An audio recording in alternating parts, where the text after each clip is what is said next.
हो कहे दिसवा में बाटे सुशासन, हर गौवा में बाटे दुशासन, चीर हरन हो रहल बा। देखिए देश में कैसी शासन व्यवस्था है, कहीं पे रेप हो रहा है, कहीं डकैती हो रहा है, कहीं मर्डर हो रहा है। हो कहे दिसवा में बाटे सुशासन, हर गौवा में बाटे दुशासन, चीर हरन हो रहल बा। हो चीर हरन हो रहल बा। कहीं पे रेप कहीं डकैती मर्डर हो रहल बा। कहीं पे रेप कहीं डकैती मर्डर हो रहल बा। कहे देशवा में बाटे सुशासन, हर गौवा में बाटे दुशासन।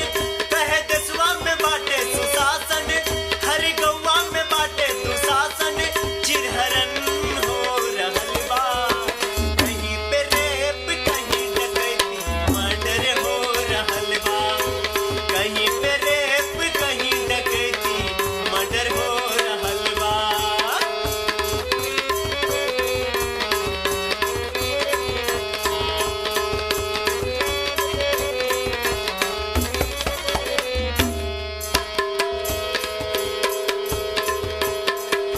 काहो सुशासन बाबू कैसन बसासन, गुंडन के गुलामी करे तोहर प्रशासन।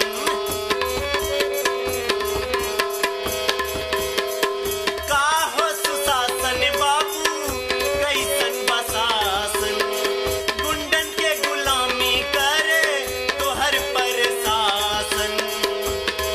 कहे देशवा में बाटे सुशासन, हर गौवा में बाटे दुशासन, चिरहरन हो रहल बा। कहीं पे रेप कहीं डकैती मर्डर हो रहल बा। कहीं पे रेप कहीं डकैती मर्डर हो रहल बा।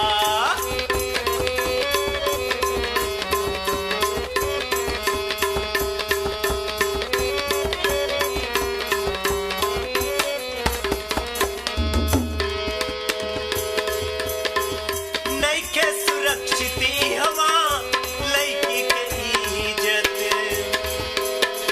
केतना करैबा बोलो देश के फजीहत। नइखे सुरक्षित ई हवा लइकी के इज्जत, केतना करैबा बोलो देश के फजीहत।